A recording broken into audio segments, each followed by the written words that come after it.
నమస్తే, welcome to great Andhra. మనతో పాటు ఉన్నారు సీనియర్ పొలిటికల్ అనలిస్ట్ జిఆర్ మహర్షి గారు. నమస్తే సార్. నమస్తే చందన్ గారు.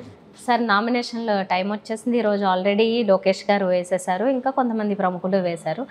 29న ఉపసంహరణ గడువు. ఈలోపు ఏమన్నా అంటే మార్పులు చేర్పులు కొంతమంది ఇంకా ఉన్నాయి అంటున్నారు కదా, వాళ్ళకి సంబంధించి ఏమన్నా జరిగితే ఈలోపు జరుగుతుంది. మొత్తానికైతే ఒక 5-6 రోజులు 10 రోజుల్లోపు ఏదన్నా ఒక సమస్య పోతుంది, ఇంకా యుద్ధం పూర్తి స్థాయిలో మొదలైందని ఇప్పుడు అనుకోవచ్చా మనం?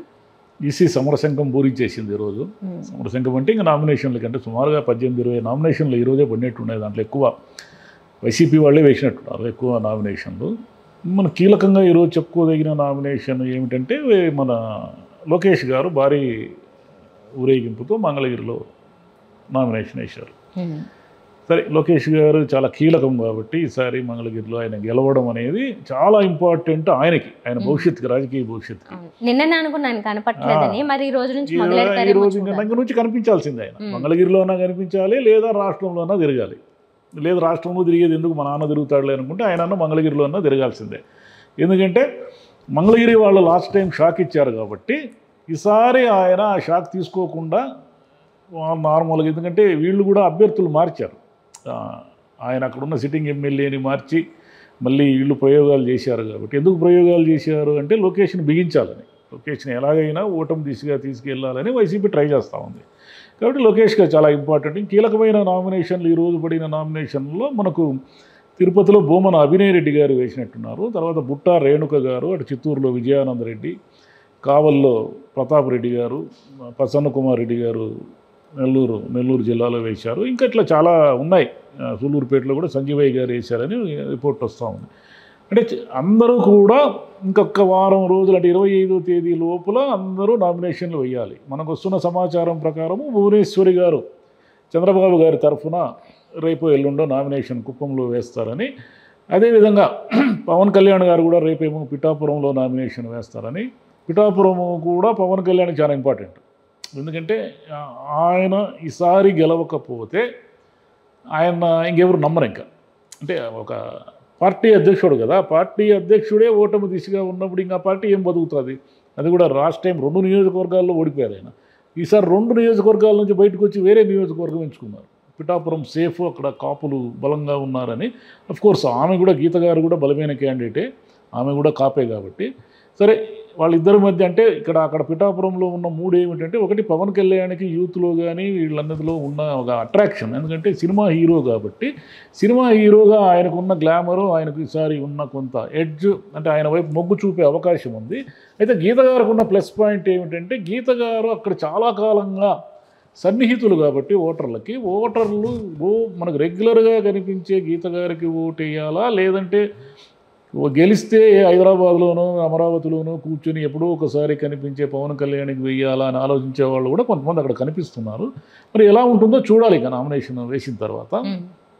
పులివెందుల్లో అవినాష్ రెడ్డి గారు జగన్ గారి తరఫున నామినేషన్ వేస్తారు ఒక 2 డేస్లో అని వినిపిస్తూ ఉంది. ఇంకా మొత్తం ఈ 4-5 రోజులంతా కూడా ప్రముఖులు ఆయా నియోజకవర్గాల్లో ఇరువైపుల అభ్యర్థులు లేదా కాంగ్రెస్ అభ్యర్థులు, షర్మిల గారు కూడా ఇప్పుడు నామినేషన్కి వెళ్లాల్సి ఉంటుంది. కాంగ్రెస్ అభ్యర్థులు కూడా చాలా చోట్ల పోటీలో ఉన్నారు కాబట్టి వాళ్ళు కూడా, అంటే కాంగ్రెస్కి ఏమీ బలం లేకపోయినప్పటికీ వాళ్ళు పోటీలో ఉన్నారు. హస్తం గుర్తు ఎవరికి గుర్తులేదు కానీ, సరే హస్తానికి చాలా చోట్ల డిపాజిట్లు కూడా వస్తాయని ఎవరు అనుకోవడం లేదు. టు బి ఫ్రాంక్, అట్లనే మనం అంటే అట్లా మాట్లాడకూడదు. కానీ హస్తానికి ఇప్పుడు ఎవరు వేసే మూడ్లో లేరు. అటు జగన, ఇటు టీడీపీన, అంతే కూటమి, ఈ 2 నడుస్తూ ఉన్నాయి కాబట్టి ఇంకా ఉపసంహరణలోగా ఏమైనా మార్పులు చేర్పులు జరుగుతాయా అంటే ఏవో అన్ని రూమర్స్ వస్తున్నాయి కానీ ఇప్పటికీ క్లారిటీ లేదు. అంటే ఈ 4-5 రోజుల్లో అభ్యర్థుల మార్పులు అంటూ ఉంటే గట్టిగా వైసీపీలో అయితే ఉండే అవకాశం లేదు. ఎందుకంటే వైసీపీ స్టికాన్ అయిపోయింది, వీళ్ళే అభ్యర్థులు, ఇంకా వీళ్ళలో మార్చే క్వశ్చనే లేదనే మూడ్లో వైసీపీ ఉంది. ఇక మారితే కూటమి అభ్యర్థులే మారాలి. అదేదో దెందులూరు మారుతుందని ఒక టాక్ వస్తూ ఉంది. అదేవిధంగా అటు ఉండి మారుతుందని ఇంకా చాలా చోట్ల టాక్ వినిపిస్తూ ఉంది. తంబళ్ళపల్లి మారుస్తారని ఇలా వినిపిస్తుంది. కానీ ఏం మార్చినా ఏం మార్చకపోయినా 3-4 రోజుల్లో ఆయన నిర్ణయం తీసుకోవాలి. రామకృష్ణరాజు ఒక ఆయన ఉన్నారు, ఆయన ఎక్కడ అకామిడేట్ చేస్తారో తెలియదు. మరి ఏం చేసినా 3-4 రోజుల్లో డెసిషన్ తీసుకోవాలి కదా. ఎలా కుదురుతుంది? ఉపసంహరణ వరకు వచ్చేస్తే ఇంకేం మార్చేది ఏముండదు, ఎవరికి ఏ అవకాశాలు ఉండవు. కాబట్టి మొదటి ఘట్టం అటువైపు తమిళనాడులో ఎన్నికలకి వెళ్ళిపోయారు వాళ్ళు ఫస్ట్ ఫేజ్లో. ఇక మనకు 4th ఫేజ్ కాబట్టి మనకి నామినేషన్ల ప్రక్రియ ఇక మొదలైన తర్వాత ఇక విపరీతంగా ప్రచార హోరు, ప్రచార సరళి. ఇంక అందరూ నాయకులందరూ ఇప్పటికే జగన్ గారు సుమారుగా తిరిగేశారు. చంద్రబాబు గారు కూడా తన వంతు తాను మ్యాక్సిమం తిరుగుతూనే ఉన్నారు. ఇంకా పవన్ కళ్యాణ్, లోకేష్ గారు, బాలకృష్ణ గారు వీళ్ళు ముగ్గురు ఇంకా తిరిగేది ఉంది. ఇక కాంగ్రెస్కి మీ ఒక్క షర్మిల గారే కాబట్టి ఇంకా ఆమె తిరగలిగినని ఆమె తిరుగుతారు. ఇంకా కడపలో కొంత పోటీ ఇవ్వగలరేమో కానీ మిగతా చోట్ల ఎక్కడ కూడా కాంగ్రెస్ ఛాన్స్ లేదు. విచిత్రం ఏమిటంటే ఇంక మిగతా పార్టీలు ఏవి కూడా పెద్ద ట్రెండ్లో లేవు. నిజానికి ఆంధ్రప్రదేశ్లో ఒకప్పుడు కమ్యూనిస్టు పార్టీలు గట్టిగా 1-2 సీట్లు గెలవగలిగి లేదా పొత్తులు పెట్టుకున్నప్పుడు కొన్ని ఎక్కువ సీట్లు గెలవగలిగే పరిస్థితి ఉండింది. ఈరోజు చూస్తే అసలు కమ్యూనిస్టు పార్టీలు పోటీ చేస్తాయా, పోటీ చేసినా అసలు ఫలానా నియోజకవర్గంలో గట్టి పోటీ ఇవ్వగలవు లేదా గెలుస్తాయనే మూడు కూడా ఏమీ లేదు.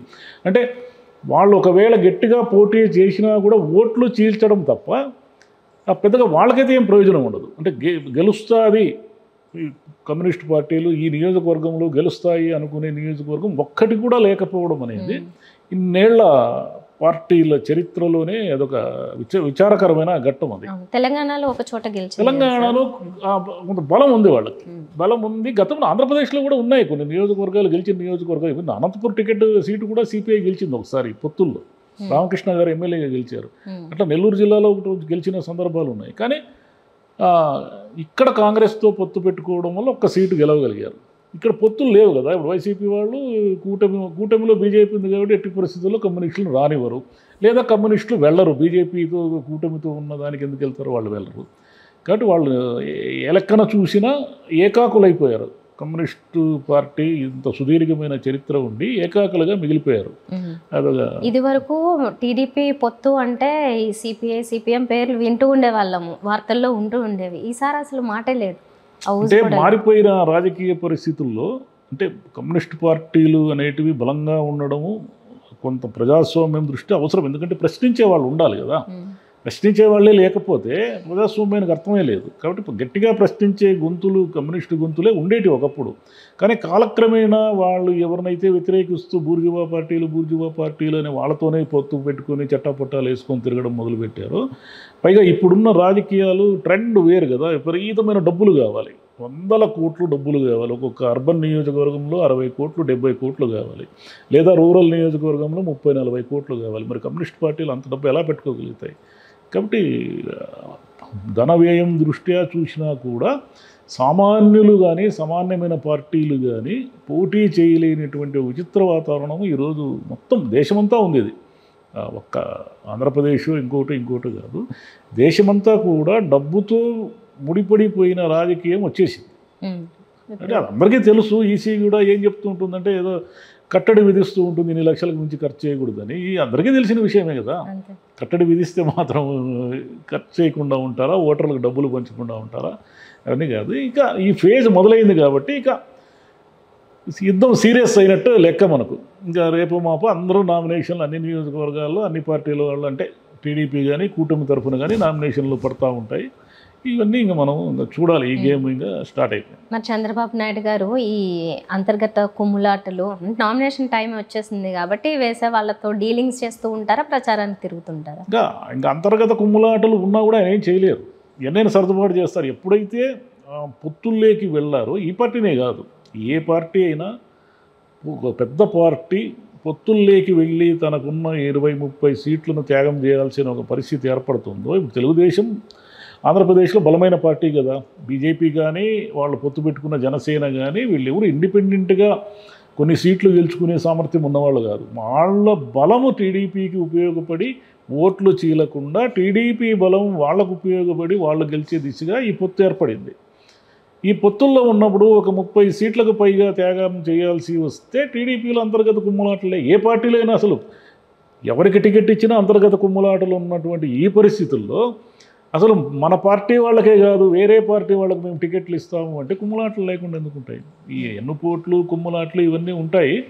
చంద్రబాబు గారు సర్దుబాటు చేయగలిగినంత చేస్తారు. లేదా ఆయన పొత్తులు పెట్టుకోవడం వల్ల ఓట్లు చీలకుండా మనం గెలుస్తాము అనే ఆయన నమ్మకం నిజమో కాదో ఈ ఎన్నికలు తేల్చేస్తాయి ఆయనకి. ఎందుకంటే ఆయన వైసీపీని మనం ఒంటరిగా ఢీకొనలేము, అందరూ కలిసి కట్టుగా అయితేనే ఢీకొనగలము అని ఆయన నమ్మాడు. ఆయన నమ్మే 30 సీట్లు త్యాగం చేశాడు. ఆ త్యాగం చేసిన సీట్లే ఆయనకి నష్టం చేసి ఆయన ప్రమాదంలోకి నెడతాయా, లేదా ఆయన అంచనానే కరెక్ట్ అయ్యి ఆయన మాటే నిజమవుతుందా, ఆయన నమ్మకమే నిజమవుతుందా అనేది ఎన్ని రోజులు మే 13వ తేదీ, జూన్ 4వ తేదీ ఎన్నికల రిజల్ట్స్. ఓకే, మొత్తానికి అభ్యర్థులందరికీ all the best. Thank you sir. Thank you.